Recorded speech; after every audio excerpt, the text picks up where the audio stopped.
तो बच्चों जैसे कि देख सकते हैं आज हमारे सामने है क्या भौतिक विज्ञान के पार्ट 2 चैप्टर, ठीक है। भाग 1 ही है, भाग 1 में पार्ट 2 मतलब लेसन 2, ठीक है। इसमें क्या है, गॉस का प्रमेय, चैप्टर का नाम है गॉस का प्रमेय। आज इसके बारे में देखेंगे और अच्छे से इसको क्या करेंगे, एक्सप्लेन करेंगे, ठीक। भौतिक विज्ञान अच्छे से पढ़िएगा, ठीक है। जैसे में आप देख सकते हैं पहला हमारे सामने हेडिंग क्या है, क्षेत्रफल सदिश किसे कहते हैं, ठीक। तो सोच लीजिए क्षेत्रफल सदिश किसे कहते हैं, हम इसको फिगर द्वारा एकदम आसानी से इसका डिफिनेशन लिखवाएंगे, ठीक है। ऐसे आप किताब में देखेंगे तो वाकई में बहुत मतलब बहुत बढ़ा चढ़ा के लिखते हैं सब डिफिनेशन, ठीक है। तो उतना नहीं लिखना है, हम इसका पहले फिगर बनाएंगे और फिगर द्वारा ही डिफिनेशन हम लिखेंगे, ठीक है। अब देखते रहिएगा, एक एक करके सबका फिगर बना के बढ़िया से डिफिनेशन लिख देंगे, ठीक। जैसे कि क्षेत्रफल सदिश है, क्षेत्रफल सदिश किसे कहते हैं, तो सबसे पहले आप एक पृष्ठ बनाएंगे, ठीक है। गोलीय या समतल जो मन करो वैसा पृष्ठ बना ले। मान लीजिए चलिए हमारे सामने क्या है, एक गोलीय पृष्ठ है, ठीक। सपोज कर ले ये हमारे सामने क्या है, एक गोलीय पृष्ठ है, सरफेस है, सतह है, ठीक है। सरफेस, सरफेस को हम क्या लिख दे, एस से हम डिनोट कर रहे हैं, सरफेस हमारे सामने, ठीक है। और क्षेत्रफल सदिश क्या कहते हैं कि इस सतह से, ठीक है, इस सतह से जो क्षेत्रफल सदिश जो होता है उसकी दिशा जो होती है वो क्षेत्रफल की क्या होता है, लंबवत होती है। हमेशा क्या होती है, क्षेत्रफल के लंबवत होती है। इसको हमेशा हम किससे लिखते हैं, क्षेत्रफल सदिश को डी ए से लिखते हैं। सदिश राशि है तो इसके ऊपर क्या साइन रहेगा, वेक्टर का साइन रहेगा, इतना याद रखिएगा। तो सिंपल इसका डिफिनेशन क्या बनेगा, सिंपल कहिएगा कि यह एक भौतिक सदिश राशि है, कह सकते हैं ये एक भौतिक सदिश राशि है, ठीक है, जिसका परिमाण जो होता है ना, जिसका परिमाण वो सतह के क्षेत्रफल की क्या होता है, बराबर होता है। जिसका परिमाण सतह के क्षेत्रफल की क्या होता है, बराबर होता है। और इसकी दिशा जो होती है वो सतह के लंबवत बाहर की ओर होती है। देखिए ये क्या बाहर की तरफ है, इसकी दिशा किधर है, बाहर की तरफ, ठीक है।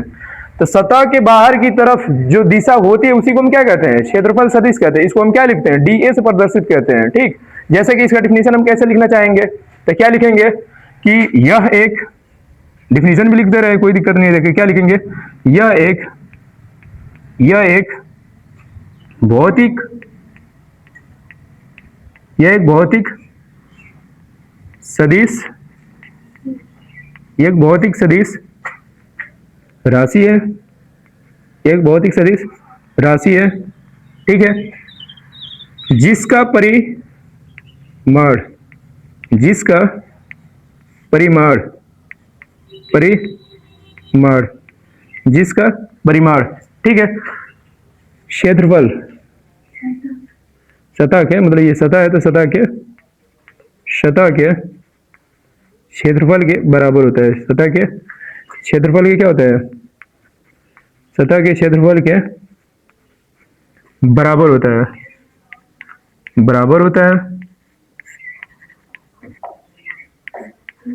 बराबर होता है। और दिशा जो होती है ना इसकी, और दिशा सतह की क्या होता है, लंबवत होती है, सतह के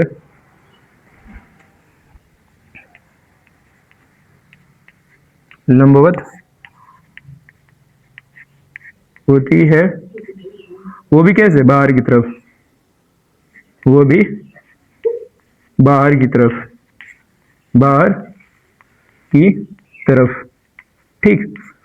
तो कोई भी पूछे क्षेत्रफल सदिश किसे कहते हैं तो आप एक क्षेत्रफल बना लीजिएगा और यहां से एक रेखा, ठीक है, इसकी अल्पांश दूरी, छोटी सी दूरी से आप यहां से एक रेखा खींचिएगा। इसी रेखा को हम क्या कहते हैं, क्षेत्रफल सदिश कहते हैं, जिसकी दिशा हमेशा क्षेत्रफल के लंबवत होती है और इसके क्षेत्रफल क्या होता है, सतह के परिमाण के क्षेत्रफल क्या होता है, ये बराबर होती है, ठीक है। तो कोई पूछे तो क्या कहेंगे, यह एक भौतिक सदिश राशि है जिसका परिमाण सतह के क्षेत्रफल के बराबर होता है और दिशा सतह के क्या होते हैं, लंबवत होती है, वो भी बाहर की ओर होती है, ठीक है, बाहर की तरफ होती है, बाहर की ओर होती है, आप लिख सकते हैं। अब देखिए इसको कैसे लिखते हैं, किस चीज से डिनोट करते हैं, प्रदर्शित करते हैं, इसे हम हमेशा डी ए से प्रदर्शित करते हैं, ठीक है। तो नोट में लिखिएगा कि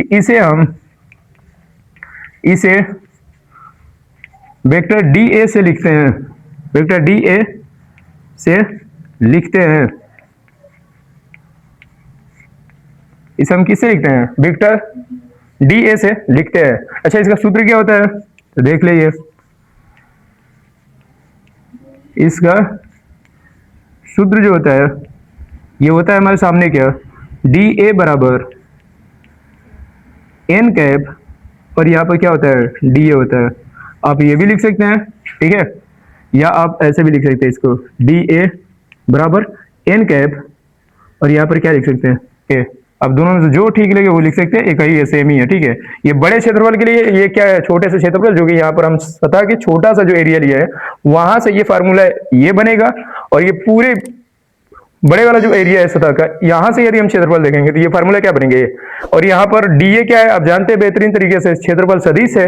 ए क्या है, क्षेत्रफल है बड़ी दूरी के लिए, मतलब बड़ा क्षेत्रफल के लिए, और एन कैप क्या है यहाँ पर, इसको हम कहते हैं, एन कैप को यहाँ लिख दे रहे हैं, जहां एन कैप एकांक सदिश है, एकांक सदिश है, या इकाई सदिश भी कहते हैं इसको, ठीक है, एकांक सदिश है। अब देख सकते हैं इसी को हम क्षेत्रफल सदिश कहते हैं, आप लोग अच्छे से उतार ले, ठीक है। जैसे ये हमारे सामने क्या क्षेत्रफल है, भाई क्षेत्रफल को थोड़ा सा डिजाइन कर लिया जाए ताकि ठीक लगे, ठीक है। ये अपने पास क्या है, एक क्षेत्रफल है, बंद क्षेत्रफल है, देख सकते हैं आप लोग अच्छे से उतार ले। इसके बाद नेक्स्ट टॉपिक घनकोण किसे कहते हैं, उसको हम लोग इजीली क्या करेंगे, निपटा देंगे, ठीक है। आप लोग अच्छे से स्क्रीनशॉट ले ले और उतार ले अच्छे से, ठीक है। चलते हैं नेक्स्ट टॉपिक की तरफ, तब तक आप उतार ले।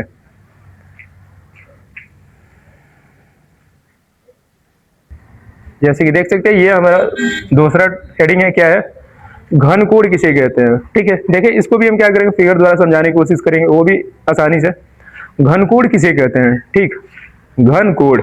तो देखिए ये क्या कहता है घनकोण, डिफिनेशन क्या कहता है ये, कि जैसे एक बंद पृष्ठ लेना है, ठीक है, बोला ले लो वही सरफेस जो अभी जस्ट बनाए, तो वही सरफेस हम ले ले। तो मान के चलो सपोज करिए हमारे सामने क्या है, ठीक है, वृत्तीय सरफेस है, ठीक, और सरफेस है तो एस लिख दे, हल्का सा मॉडल भी कर लो, इसमें बेहतर रहेगा मॉडल, ठीक है। अब याद रखिएगा, ठीक, घनकोण किसे कहते हैं, सिंपल हम बता दें, घनकोण, ठीक, ये बंद पृष्ठ है, ठीक है, सरफेस है, सतह है। कोई पूछे कि घनकोण किसे कहते हैं तो समझिएगा, ये अपने पास एक पृष्ठ है, इस पृष्ठ के कुछ खंड द्वारा, ठीक है, कुछ भाग द्वारा, यहाँ पर मतलब छोटी सी दूरी द्वारा, अल्पांश द्वारा कह सकते हैं, या चाप द्वारा, जो इसके केंद्र पर कोण बनता है ना, ठीक है, सपोज करिए ये जो एंगल बन रहा है यहाँ से आर त्रिज्या के साथ, यहाँ पे जो एंगल बन रहा है ये, ठीक है, पृष्ठ की छोटी सी दूरी द्वारा, ठीक है, कह सकते हैं पृष्ठ की छोटे से भाग द्वारा वृत्त के केंद्र पर, वृत्त है मतलब ये अपने पास क्या है, एक सर्किल है, सतह वाला सर्किल, वृत्तीय सतह है ये हमारे पास, ठीक है। तो वृत्त के छोटे से भाग द्वारा वृत्त के केंद्र पर जो कोण बनता है, जो कोण बनता है, अच्छा यहाँ पर जो कोण बनता है ये डी ओमेगा बनता है, ठीक है। जो कोण बनेगा इसको हम डी ओमेगा, ऐसा थीटा से भी लिख सकते हैं, लेकिन ये क्या है, डी ओमेगा, घनकोण को हमेशा डी ओमेगा से ही डिनोट करते हैं, इसलिए डी ओमेगा ही लिखे हैं। तो देखिए ये क्या कहता है कि वृत्त की सतह ले लीजिएगा एक, ठीक है, और इसके छोटे से भाग द्वारा, मतलब जरूरी यहीं से, यहां से भी ले सकते हैं आप, कोई दिक्कत नहीं है। तो इसके सतह से, छोटे सतह से, ठीक है, पूरा बड़े वाले सतह से लेके नहीं, छोटे से भाग द्वारा, सतह के छोटे से भाग द्वारा वृत्त के केंद्र पर जो कोण बनेगा ना, उसी को हम क्या कहते हैं, घनकोण कहते हैं। बस डिफिनीशन यही कहता है, यही अपना क्या है, घनकोण है, इसी को हम घनकोण कहते हैं, घनकोण, देख सकते हैं। अच्छा डिफिनीशन ये क्या कहता है, इसको भी हम लिखते हैं घनकोण का डिफिनीशन, लिखते हैं डिफिनीशन, देखो डिफिनीशन क्या कहता है, गोले के सूक्ष्म भाग द्वारा, गोला मतलब यही वृत्त, गोले के सूक्ष्म भाग द्वारा, भाग द्वारा गोले के केंद्र पर, गोले के केंद्र पर जो कोण आंतरित होता है या बनता है, जो कोण बनता ही लिख ले, जो कोण बनता है उसे घनकोण कहते हैं, उसे हम क्या कहते हैं, घनकोण कहते हैं, उसे हम क्या कहते हैं, घनकोण कहते हैं। ऐसा समझ, देखिए क्या डिफिनीशन क्या कहते हैं, गोले के सूक्ष्म भाग द्वारा गोले के केंद्र पर जो कोण बनता है या आंतरित होता है, आंतरित मतलब वही बनना, आंतरिक बनता है उसे घन कोण कहते हैं। आंतरिक का होता है अंदर की तरफ जो कोण बनता है, ठीक है, इसलिए यहाँ पर आंतरिक लिखा जाता है, आप बनता है लिख सकते हैं अंदर की तरफ, याद रखिएगा। तो इसी को हम क्या कहते हैं, घन कोण। इसको हमेशा क्या लिखते हैं, डी ओमेगा से प्रदर्शित करते हैं। इसे हम लिख दे रहे हैं नोट में, इसे डी ओमेगा से लिखते हैं। इसे हम किससे लिखते हैं, डी ओमेगा से लिखते हैं, याद रखिएगा ये बात है। नोट नंबर 2 क्या है, इसका सूत्र, इसका सूत्र, इसका सूत्र क्या होता है, डी ओमेगा। इसका सूत्र जो होता है ये क्या होता है, डी ओमेगा बराबर डी ए कॉस थीटा बटे में आर स्क्वायर होता है, ठीक है। आर जहाँ पे त्रिज्या रहती है, ये वाली दूरी, और डी ए जो होता है यहाँ से जो दूरी सरफेस द्वारा, अभी जस्ट पढ़े हैं, इसे केंद्र से ये सरफेस द्वारा जो ये अविलंब जो दूरी रहती है, जिसको हम डी ए से लिखते हैं, ये वाली दूरी है, ठीक है। तो कंफ्यूज मत होइएगा, ये क्षेत्रफल सदिशी है, यहाँ से यही डी ए रहता है। डी ओमेगा बराबर डी ए कॉस थीटा बटे में क्या होता है, आर स्क्वायर होता है। नेक्स्ट नोट क्या कहता है इसका, देख ले, इसका जो मात्रक होता है ना, इसका मात्रक जो होता है किसका, घनकोण का, इसका जो मात्रक होता है ये क्या होता है, तो स्टेरेडियन होता है। क्या होता है, स्टेरेडियन होता है। इसका मात्रक क्या होता है, स्टेरेडियन होता है, ठीक है। आप अच्छे से उतार सकते हैं। यही अपना क्या है, घनकोण है। इससे ज्यादा हट के ये नहीं पूछेगा, ठीक है। और इसका मान जो होता है 4 पाई स्टेरेडियन होता है, ठीक है, कोई दिक्कत नहीं है, वो देख लिया जाएगा। डी ओमेगा का मान जो होता है 4 पाई स्टेरेडियन होता है, भूलिएगा मत। घन कोण किसे कहते हैं, यदि आपसे कोई पूछे तो आप सिंपल कहिएगा कि आप एक गोला बना लीजिएगा, ठीक है। इस गोले के छोटे से भाग द्वारा केंद्र पर एक 2 रेखा खींच दीजिएगा यहाँ से, ठीक है। और इसके साथ जो एंगल बनेगा ना, उसी को हम क्या कहते हैं, घनकोण कहते हैं। सिंपल यही चीज यहाँ पर लिखे हैं, गोले के सूक्ष्म भाग द्वारा, मतलब गोले के सूक्ष्म भाग द्वारा, देखिए छोटी से भाग द्वारा, सूक्ष्म भाग द्वारा गोले के केंद्र पर, गोले के केंद्र, मान के चलिए ये केंद्र है, ये केंद्र पर जो कोण बनता है, देखो कौन सा कोण बन रहा है, डी ओमेगा बनता है, उसे हम क्या कहते हैं, घनकोण कहते हैं। फिगर द्वारा ही डिफिनेशन लिखे हैं, ठीक है, एकदम आसानी से। इसे डी ओमेगा से हम क्या करते हैं, लिखते हैं, जो कि लिखे हुए हैं। इसका सूत्र क्या होता है, डी ओमेगा बराबर डी ए कॉस थीटा बटे में क्या होता है, आर स्क्वायर, इतना याद रखिएगा। इसका मात्रक जो होता है वो क्या होता है, स्टेरेडियन, स्टेरेडियन होता है, ठीक है। आई मीन इधर से नहीं, मात्रक इधर से रहेगा, ठीक है। वो थोड़ा बहुत चलता है, देख सकते हैं, नोट कर ले, उतार ले इसे, ठीक है, स्क्रीनशॉट ले लें। और आते हैं नेक्स्ट टॉपिक पे, जिसका नाम है वैद्युत फ्लक्स, ठीक है। उसको भी अच्छे से देखेंगे। इसके बाद गॉस का प्रमेय क्या कहता है, उसको भी निपटाएंगे आज, देख ले तब तक के लिए। जैसे कि अपना तीसरा हेडिंग क्या है, देख सकते हैं, तीसरा टॉपिक है हमारा वैद्युत फ्लक्स किसे कहते हैं, ठीक है। घनकोण के बाद जस्ट वैद्युत फ्लक्स, वैद्युत फ्लक्स किसे कहते हैं, देखिए इसको हम कैसे लिखेंगे। वैद्युत फ्लक्स डिफिनेशन ये क्या कहता है कि वैद्युत क्षेत्र में, वैद्युत फ्लक्स, वैद्युत क्षेत्र में, वैद्युत क्षेत्र में, वैद्युत क्षेत्र में, ठीक है, वैद्युत क्षेत्र में वैद्युत बल रेखाओं के समूह को क्या कहते हैं, वैद्युत क्षेत्र में, वैद्युत क्षेत्र में वैद्युत बल रेखाओं के समूह को, वैद्युत बल, बल रेखाओं के समूह को, के समूह को, समूह को, ठीक है। वैद्युत क्षेत्र में वैद्युत बल रेखाओं के समूह को वैद्युत फ्लक्स कहते हैं, वैद्युत फ्लक्स कहते हैं, ठीक है। वैद्युत फ्लक्स कहते हैं,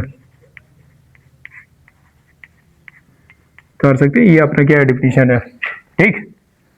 कोई पूछे वैद्युत फ्लक्स किसे कहते हैं, तो आप सिंपल बताइएगा वैद्युत फ्लक्स कि वैद्युत क्षेत्र में वैद्युत बल रेखाओं के समूह को ही हम क्या कहते हैं, वैद्युत फ्लक्स कहते हैं, ठीक है। और एक चीज याद रखिएगा, इसमें क्या एक वर्ड है, वैद्युत बल रेखा किसे कहते हैं, सिंपल कहिएगा। कोई पूछे आपसे कि वैद्युत बल रेखा किसे कहते हैं, तो आप सिंपल कहिएगा कि वैद्युत बल रेखा एक प्रकार की काल्पनिक रेखा होती है जो वैद्युत क्षेत्र का क्या कराती है, ज्ञान कराती है, ये बताइएगा, ठीक है। कोई भी पूछ दे यदि वैद्युत बल रेखा किसे कहते हैं, तो आप सिंपल कहिएगा कि यह एक काल्पनिक रेखा होती है, काल्पनिक, जो दिखाई ना दे उसी को हम काल्पनिक कहते हैं। यह एक काल्पनिक रेखाएं होती है जो वैद्युत क्षेत्र के क्या करती है, ज्ञान कराती है, उसे हम वैद्युत बल रेखा कहते हैं, ठीक है। वैद्युत बल रेखा का गुण ये होता है, याद रखिएगा इनके गुण में, कि वैद्युत बल रेखा जो होती है सदैव धन आवेश से चलकर ऋण आवेश पे क्या होती है, ये समाप्त होती है। और दूसरा पॉइंट इसमें याद रखिएगा कि वैद्युत बल रेखा एक दूसरे को नहीं काटती है, ठीक है। यदि वैद्युत बल रेखा एक दूसरे को, कोई पूछे क्यों नहीं काटती है, तो सिंपल कहिएगा कि वैद्युत बल रेखा यदि एक दूसरे को काटेगी तो दो दिशा बन जाएगा, जो कि संभव नहीं है, ठीक। तो इतनी बातें वैद्युत बल रेखाओं के बारे में याद रखिएगा। तो वैद्युत फ्लक्स किसे कहते हैं, तो सिंपल कहिएगा कि वैद्युत क्षेत्र में वैद्युत बल रेखाओं के समूह को क्या कहते हैं, वैद्युत फ्लक्स कहते हैं, ठीक। अब आ जाए इसका भी नोट में लिखे भाई, नोट बहुत ज्यादा इंपॉर्टेंट है, ठीक है। इसे हम किस चीज से डिनोट करते हैं, ये लिखे पहले। तो इसे हम फाई ई से लिखते हैं, फाई ई से लिखते हैं, फाई ई से लिखते हैं।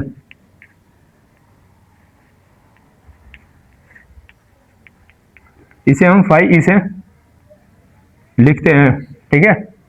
इसे हम किससे लिखते हैं, फाई ई से लिखते हैं, ठीक। अच्छा, इसका सूत्र क्या होता है ये भी लिख लें, नोट नंबर 2 में। इसका सूत्र जो होता है, इसका सूत्र वो होता है फाई ई बराबर, सूत्र में लिख लीजिएगा, फाई ई बराबर ई ए कॉस थीटा होता है, ई ए कॉस थीटा होता है, फाई ई बराबर ई ए कॉस थीटा होता है। अच्छा, इसका सदिश रूप भी पूछता है, ठीक है। जब भी सदिश रूप पूछे अब लिख लीजिएगा, ठीक है। इसका सदिश सूत्र यदि आपसे पूछ दे तो लिख लीजिएगा, इसका सदिश रूप, ठीक। इसका सदिश रूप, इसका सदिश रूप क्या होता है, तो वैद्युत फ्लक्स जो है ना भाई, याद रखिएगा वैद्युत फ्लक्स जो होता है ये सदिश राशि है, और जो सदिश राशि होती है ना इसके ऊपर एक वेक्टर का चिन्ह बना रहता है, ठीक है। अदिश राशियों के ऊपर ये वेक्टर चिन्ह नहीं रहता है, याद रखिएगा। तो फाई के ऊपर रहेगा, ये है वैद्युत क्षेत्र की तीव्रता, तो इसके ऊपर भी रहेगा ये वेक्टर का साइन, ठीक है। और यहाँ पर जो होता है, ठीक है, जब इसका सदिश जब रूप लिखेंगे तो क्रॉस का साइन आ जाता है, वेक्टर एक कॉस थीटा हो जाएगा, यहाँ पर कॉस थीटा आप उतार सकते हैं ये, ठीक है। इसके ऊपर क्षेत्रफल कैसी राशि है जरा बताना, क्षेत्रफल कैसी राशि है, सही से देख लेना, सदिश है कि अदिश है क्षेत्रफल। अब आप लोग बताएं, आप लोग से पूछ रहे हैं क्वेश्चन, ठीक है। ये होता है फाई ई बराबर वेक्टर, मतलब वेक्टर फाई ई बराबर vector E dot vector A cos theta होता है, ठीक है। याद रखिएगा यहाँ पर एक चीज, ठीक है, यदि छोटी सी दूरी के लिए यदि आप वैद्युत फ्लक्स लिखना चाहें, इसके लिए हमेशा डी फाई ई लिखते हैं, डी फाई ई बराबर, मतलब ये छोटी सी दूरी के लिए वैद्युत फ्लक्स बताता है, ठीक है। डी फाई ई बराबर क्या हो जाएगा, ई ए हो जाएगा, E dot A cos theta हो जाएगा, ठीक है, कॉस थीटा। यहाँ पर डी ए लिखिएगा जरूर, फिर जब ये छोटी सी दूरी रहेगी यहाँ पर क्या हो जाएगा, डी ए रहेगा, ई ए, ये E D A cos theta होता है ना, छोटी सी दूरी के लिए, ठीक है। तो आप लोग अब लिख सकते हैं कॉस थीटा, या कॉस थीटा हटा भी सकते हैं, कोई दिक्कत नहीं है। डी फाई ई बराबर E dot D A cos theta, ठीक है। तो ये भी इसी का रूप है, देख सकते हैं, सिंपल आप इसे याद रखते हैं। फाई ई बराबर क्या होता है, ई ए कॉस थीटा होता है, ई ए कॉस थीटा, ये आपस में मल्टीप्लाई करते हुए रहते हैं, जहां पर ये ई क्या है वैद्युत क्षेत्र की तीव्रता है, ए क्या है क्षेत्रफल, और ये जो कोण बनेगा इसलिए वो कॉस थीटा यूज किया जाता है इसमें, ठीक है। तो आप लोग यहाँ तो उतार लें, ठीक है। इसके बाद जस्ट इसका मात्रक नोट नंबर 4 में लिख दे रहे हैं यहाँ पर, ठीक है, नोट नंबर 4, नोट नंबर 4 इसमें क्या है, इसका मात्रक पूछता है, तो लिख ले इसका मात्रक, इसका मात्रक, इसका मात्रक जो होता है, इसका मात्रक, वो इसका मात्रक क्या होता है, देखिए आप कैसे मात्रक बनाएंगे, ये वैद्युत क्षेत्र की तीव्रता है, और वैद्युत क्षेत्र की तीव्रता ई बराबर क्या होता है, एफ बाई क्यू। देखो मात्रक कैसे निकाला जाता है ये भी सीख लीजिए, ई बराबर क्या होता है, एफ बटे में क्यू होता है, ई बराबर क्या होता है, एफ बटे में क्यू होता है, ठीक है। और यहाँ पर क्षेत्रफल जो होता है, क्षेत्रफल का मात्रक क्या होता है, याद रखिएगा, क्षेत्रफल का मात्रक जो होता है वो क्या होता है, एरिया, मतलब क्षेत्रफल का मात्रक क्या होता है, मीटर का एक लंबाई गुणे चौड़ाई होती है इसमें, ठीक है, लंबाई गुणे चौड़ाई, ठीक। एरिया बराबर क्या हो जाएगा, लंबाई का भी मात्रक क्या होता है, मीटर होता है, यहाँ से मीटर लिखेंगे, ठीक है, और इंटू यहाँ से भी हम क्या लिखेंगे, मीटर लिखेंगे। तो यहाँ से क्षेत्रफल का मात्रक जो आया निकल के क्या आया, मीटर स्क्वायर निकल के आया, ठीक है। लंबाई गुणा चौड़ाई, ब्रीथ जिसे कहते हैं, बी से लिखते हैं, ठीक है। तो ये क्षेत्रफल का मात्रक हो गया मीटर स्क्वायर, और ई का मात्रक यहाँ से क्या लिखेंगे, देखिए इसमें बल है, अब बल का मात्रक क्या होता है, न्यूटन, ठीक है। अब बटे में क्या हो जाएगा, कुलाम है, तो ये क्यू जो है आवेश है, आवेश का मात्रक क्या होता है, कुलाम होता है। ये मात्रक निकालने का तरीका बता रहे हैं कैसे मात्रक आएगा इसके, ठीक है, देख लीजिए अच्छे से। तो इसका मात्रक यहीं से आप सोच ले क्या बनेगा, ई बराबर क्या होता है, एफ बाई क्यू। तो ई की जगह पर जब आप एफ बाई क्यू लिखेंगे यहाँ पर, तो इसका मात्रक क्या बनेगा, देख सकते हैं, देखें कैसे लिखेंगे आप, ई बराबर मतलब फाई ई बराबर, इसका मात्रक फाई ई बराबर, ई की जगह पे आप क्या लिख दें, एफ बटे में क्यू लिख दें, ठीक है। ए है तो यहाँ पे ए ही रहने दें। अब मात्रक लिखे जरा, अब इसको देख के आप मात्रक लिख सकते हैं। एफ का मात्रक क्या होता है, न्यूटन प्रति कूलम, और इनटू में क्या है, मीटर स्क्वायर। आप सिंपल ये लिख सकते हैं इसको मात्रक देखते हुए, न्यूटन मीटर स्क्वायर, ठीक है, प्रति मीटर स्क्वायर दो प्रति कूलम, कोई दिक्कत। ये होता है इसका क्या मात्रक, आप लोग अच्छे से उतार लें, ठीक है। और बीमा भी भाई पूछता है, तो बीमा अभी जस्ट नोट नंबर 5 में आप इसकी बीमा लिख सकते हैं, ठीक है। बीमा क्या होगी जरा बताओ, बीमा कैसे निकाली जाती है, बीमा किसे कहते हैं, आपसे कोई पूछे बीमा किसे कहते हैं, तो किसी भी भौतिक राशि को घात के रूप में व्यक्त करना ही क्या कहलाती है, बीमा कहलाती है, ठीक है। जैसे MLT द्रव्यमान का M होता है, और ये बीमा के लिए ये साइन बनता है, आप लोग 11 में पढ़े होंगे, तो वही वाली बीमा, जैसे ये द्रव्यमान का M रहता है, फिर लंबाई का L रहता है, इसी को हम क्या कहते हैं, बीमा कहते हैं, ठीक। तो अच्छे से देखें इसकी बीमा क्या होगी, आप यहीं से खुद बना सकते हैं, बीमा क्या हो जाएगी, देखें न्यूटन ना, इसकी बीमा देखें लिख रहे हैं यहाँ पर, फाई ई बराबर, इसकी बीमा क्या हो जाएगी, निकालने का तरीका बता रहे हैं, न्यूटन मीटर स्क्वायर है, न्यूटन मीटर, न्यूटन मतलब बल, बल की बीमा क्या होती है, नहीं याद है तो लिख लीजिएगा, MLT के पावर -2, ठीक है। और फिर इनटू करके मीटर स्क्वायर भी है, तो यहाँ पे लिखे मीटर स्क्वायर की बीमा क्या हो जाएगी, L स्क्वायर, और सबके बटे में क्या है, कूलम है ना, कूलम। अच्छा कूलम की बीमा क्या होती है, क्यू से लिखते हैं, कूलम को हम किससे लिखते हैं, क्यू से। क्यू आवेश की बीमा क्या होती है, AT होती है, क्या होती है, A और T। अब देखिए नीचे बीमा लिखते समय हमेशा नीचे वाली जो क्वांटिटी रहती, मात्रा क्या रहती है, इनको हम हमेशा क्या करते हैं, ऊपर लेकर जाने की कोशिश करते हैं, ठीक है, ऊपर लेकर जाएंगे यहाँ से। तो देखिए इसके ऊपर नीचे जब है, ये प्लस में साइन है, इसके घातांक प्लस में है, जब ऊपर लेके जाएंगे क्या हो जाएंगे, ये माइनस में हो जाएंगे। तो बीमा में क्या होता है कि एक रूप में, मतलब एक ही सीरीज में लिखना, नीचे ना ऊपर नीचे बीमा नहीं लिखी जाती है, ठीक है। तो हमेशा इसको हम उठा के ऊपर लेकर जाएंगे। तो देखिए ये क्या बनेगी इसकी बीमा, फाई ई बराबर, यहां से देखिए ये जो होगा M L, L से L में गुणा होगा क्या हो जाएगा, LQ बन जाएगा, और T है तो T की पावर -2 है तो 2 लिख दें, ठीक है। अब बटे में ये जब आप ऊपर लेके जाएंगे तो यहाँ से क्या हो जाएगा, मल्टीप्लाई करते हुए डायरेक्ट A के पावर -1 और T के पावर -1, ये ऊपर जाएंगे तो पावर जो होता है इसके क्या हो जाते हैं, माइनस में हो जाते हैं, याद रखिएगा। प्लस रहेगा तो माइनस, माइनस में पावर रहेगा तो ऊपर जब लेके जाते हैं, हर को अंश में जब कन्वर्ट करते हैं तो ये क्या हो जाता है, पावर यदि प्लस में रहेगा तो माइनस में बदल जाएगा, और यदि पावर माइनस में रहेगा और उसको ऊपर लेकर जाएंगे तो वो क्या हो जाता है, पावर प्लस में हो जाता है, ठीक है। यदि माइनस में रहेगा तो प्लस में हो जाएगा, प्लस में है तो माइनस में हो जाएगा, इतना बातें याद रखिएगा, ठीक। अब देखिए बीमा डायरेक्ट आप लिख ले, फाई ई बराबर, अब लिखेंगे तो क्या बीमा निकल के आएगी फाइनल, ML Q, T के पावर -2 यहाँ है, T के पावर -1 यहाँ है। जब ये दोनों आपस में गुणा करेंगे तो जब बेस सेम रहता है तो पावर क्या हो जाते हैं, ऐड हो जाते हैं। तो क्या बनेगा, MLQ T के पावर -3 और A के पावर -1, ये अपना क्या है, इसकी बीमा है, अच्छे से उतार लीजिएगा, ठीक है। ये इसकी बीमा है, ठीक है। तो बीमा यदि पूछेगा तो ML के पावर 3, T के पावर -3, A के पावर -1, ये किसकी बीमा है, तो याद रखिएगा वैद्युत फ्लक्स की बीमा है। तो ये सोचे अब वैद्युत फ्लक्स जितने क्वेश्चन बनेंगे सब हो गया, आप इतना याद कर लें, वैद्युत फ्लक्स का एक भी क्वेश्चन छूट नहीं सकता है, सोच लीजिए। तो आप अच्छे से देख के जाइएगा, खास करके एग्जाम के लिए, ठीक है। कोई भी एग्जाम में खास करके बीमा जरूर पूछता है भाई, तो फोकस इस पर ज्यादा कीजिएगा, मात्रक पे ज्यादा कीजिएगा। डिफिनीशन थोड़ी पूछते हैं सब, डिफिनीशन तो ये एग्जाम हाल के लिए है, बोर्ड एग्जाम आप देंगे तो वैद्युत फ्लक्स किसे कहते हैं, तो आप डिफिनीशन लिख दीजिएगा, सूत्र को बढ़िया से देखिएगा, ठीक है।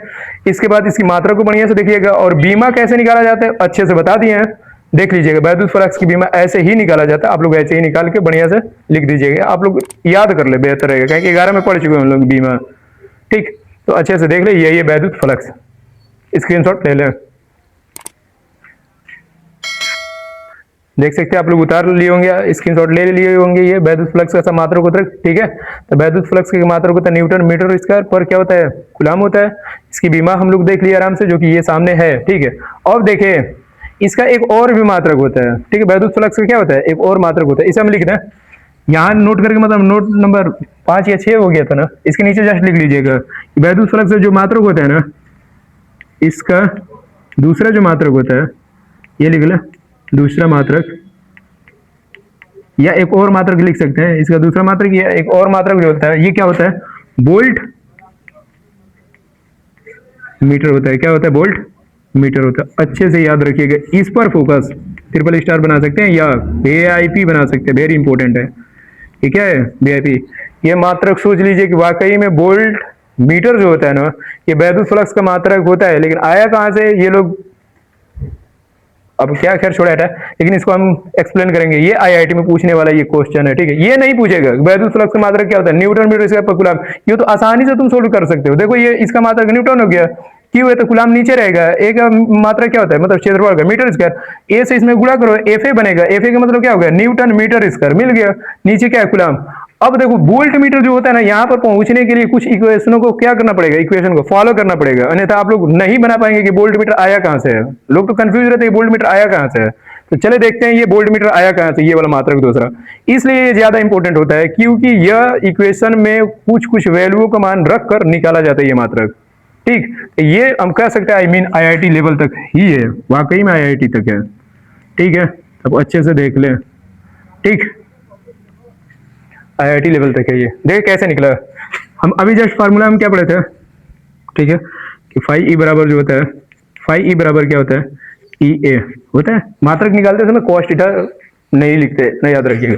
आ जाए इधर, क्या लिखेंगे, E जो होता है वैद्युत क्षेत्र की तीव्रता है, यहाँ पर हम क्या लिखेंगे, F बटे में Q, ठीक है।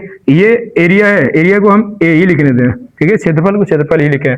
अब देखिए याद रखिएगा, हम जानते हैं यहाँ पर हमें पहुंचना है, ठीक है। तो F बराबर क्या होता है, बल। बल बराबर क्या होता है, या अच्छा कार्य बराबर क्या होता है, पहले कार्य बराबर बताए। कार्य को हम W से लिखते हैं, तो कार्य बराबर क्या होता है, F इंटू में क्या होता है, S होता है, या F डॉट S भी कह सकते हैं। F डॉट क्या कह सकते हैं, S कह सकते हैं, कहेंगे ये अधिस राशि तो डॉट लगेगा यहाँ पर, ठीक। यहां से हम क्या करेंगे, F का मान निकाले, इसे इक्वेशन नंबर 1 मान ले। फाई ई जो चल रहा है, इसे हम इक्वेशन नंबर क्या मान ले, 1 मान ले। यहां से F का मान यदि हम निकालेंगे ना, तो F बराबर क्या हो जाएगा, W बटे में S आ जाएगा। क्या हो जाएगा, W बटे में S। एक मान ये पकड़ ले, ठीक है। यहां से एक और सूत्र बनेगा, ठीक है।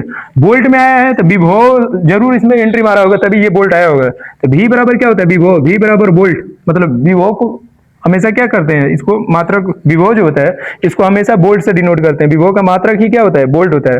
तो देखिए इसका फार्मूला होता है V बराबर W बटे में क्या होता है, Q होता है। क्या होता है, V बराबर W बटे में Q होता है। तो यहां से हम W का मान निकालने की कोशिश करेंगे। यहां से हमारे पास W क्या निकलेगा, W बराबर S को इधर लेकर जाएं तो FS बनेगा, ठीक है। याद रखिएगा W बराबर FS बनेगा, ठीक। F का मान यहाँ पे ले चल के क्या कर देंगे, रख देंगे, कोई दिक्कत नहीं है। और V बराबर क्या होता है, W बटे Q। यहाँ से W का मान निकाले, फिर से करेंगे, फिर वही बनेगा, कोई फायदा नहीं है यहाँ से निकालने का। यहाँ से देख ले, यहाँ से हम क्या करेंगे, W का मान निकाल के यहाँ रख देंगे, ठीक है। तो W का मान यहाँ से क्या निकलेगा, देखे ये दूसरा फार्मूला है, तो आप ब्रैकेट में ले सकते हैं। देखिए यहाँ से क्या निकलेगा, ये मान W बराबर नीचे ये जो Q है ना, Q से आप इसमें क्या कर दीजिए, मल्टीप्लाई, गुणा कर दीजिए, ठीक है। जैसे गुणा करेंगे तो यहाँ पे क्या बनेगा, V और Q बनेगा। V बोले तो वोल्ट और Q मतलब आवेश। अब कुछ नहीं करना है, सारा मान उठा के रख दे पहले। आए देखिए क्या फार्मूला बनेगा, यहाँ से देखिए मात्रक क्या बनेगा, देखिएगा ध्यान से, ठीक है। F की जगह पे आप क्या लिखिएगा, W बटे में S। तो पहले लिखे हैं, इसका मान उठा के सबसे पहले यहाँ रखे, ठीक है। F की जगह पे तो रखे, तो फाई ई बराबर क्या हो जाएगा, यहाँ से मात्रक लिख रहे हैं इसी का, तो फाई ई लिखेंगे वैद्युत फ्लक्स। F की जगह पे क्या लिखेंगे, W बटे में S। तो लिख ले W बटे में S। लिखने के बाद सबके बटे में क्या है, Q है, Q क्षेत्रफल है, तो इसको A ही रहने दे, कुछ मत करे, इसे इसके साथ कोई छेड़छाड़ ना करे भाई, अरे बुरा मान जाएगा, ठीक।